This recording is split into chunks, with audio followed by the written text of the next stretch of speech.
Emily had never imagined that quiet could feel so heavy. Her new home was supposed to be a place of healing, a small single-story house in a quiet suburban street lined with maple trees. After her divorce 3 years earlier and her daughter moving to college, she longed for peace. Yet every evening, when the sun dipped behind the rooftops and the sound of children playing faded, the silence wrapped around her like a cold blanket. She told herself she liked it, she needed it, but deep down, she missed conversation, laughter, and the simple company of another human being. The day she moved in, the neighborhood seemed warm enough. People waved, dogs barked, and kids rode bikes down the street. But no one stopped by. Maybe they assumed she wanted to be left alone. Maybe she did. Still, every day she brewed 2 cups of tea out of habit and ended up pouring one down the sink. It was a Tuesday afternoon in October when it happened, the knock. She had just settled on the couch with a book when 3 light taps came at the door. She froze. For a second, she thought she had imagined it.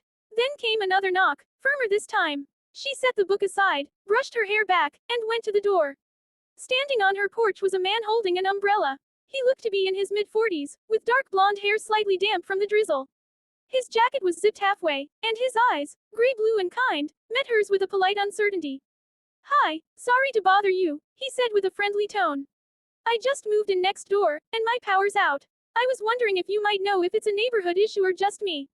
Emily blinked. "Oh, I'm not sure, but you're welcome to check from here if you'd like." The man smiled. "Thanks, that would help. I'm Daniel, by the way." She stepped aside, letting him enter. The moment he walked in, she noticed the faint smell of rain and cologne, clean and subtle. He checked his phone, muttering about the outage map. Emily tried to recall the last time someone stood in her entryway. It had been months. After a few minutes, they realized it was just his house affected. Emily offered to lend him a flashlight. Daniel laughed softly. "I think I packed one, but I have no idea where." Moving chaos. Emily smiled for the first time that week. "I know the feeling. I still can't find my measuring cups." Daniel chuckled, the sound filling the quiet house like a melody she hadn't realized she missed. When he left, he thanked her sincerely and promised to bring back the flashlight once his power was restored. She told him to take his time, not expecting to see him again soon. But the next day, he was back, this time with a plate of homemade cookies. "I thought I'd repay your kindness," he said. Emily laughed. Cookies are always acceptable repayment.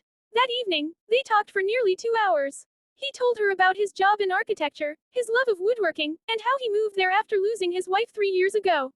Emily felt her heart soften. Loss was something they both understood. She shared her own story, her marriage that had faded over time, her daughter in college, and the emptiness that followed. From then on, Daniel would stop by every few days. Sometimes he'd bring groceries, sometimes just conversation. Emily started looking forward to his knocks. Each one broke the quiet and filled her home with something she hadn't felt in a long time, connection. One weekend, Daniel offered to help her fix the porch light that had stopped working. They spent the afternoon together, laughing when the bulb flickered to life after multiple failed attempts. When it finally glowed steady and warm, they both stepped back, smiling like proud children. The sunset stretched golden across the porch, and Emily caught Daniel's reflection in the glass door. He looked content, peaceful. "Thank you," she said quietly. "For what?" "For reminding me what warmth feels like." He turned to her, his expression gentle. "You reminded me too." Winter came quickly. The nights grew longer, and snow began to blanket the street. Emily spent Christmas alone, or at least, she planned to. But that morning, there was a knock. Daniel stood on her porch again, holding a thermos and wearing a scarf that looked handmade. "I didn't want you to spend the day alone," he said. "I made soup. Hope you don't mind company." Emily's throat tightened as she smiled. Not at all. They ate together, talked about their past holidays, and even laughed about their worst gifts. At one point, as they listened to carols on the radio, Emily realized her loneliness had faded, not vanished completely, but softened, replaced by something gentler. After the holidays, Daniel continued to visit. Sometimes they cooked together, sometimes they just sat quietly, reading separate books but sharing the same space.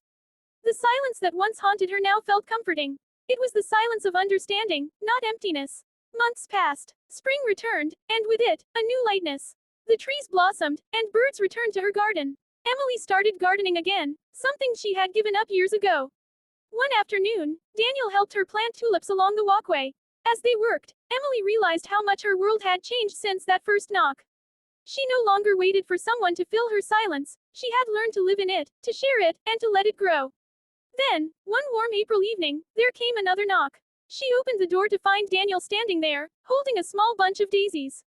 For your garden, he said, smiling. Emily laughed softly. You didn't have to. I know, he replied. But I wanted to. As she placed the flowers in a vase, she glanced around her cozy home, the same house that had once felt too quiet, too large, too empty. Now it felt alive. Daniel stayed for dinner that night.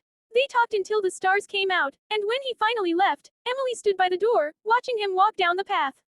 She whispered a quiet thank you, to life, to chance, to the unexpected knock that had changed everything. The next morning, she woke to sunlight streaming through her curtains and the sound of birds outside. She made 2 cups of tea, but this time, both cups were used. And from that day on, Emily was never truly alone again.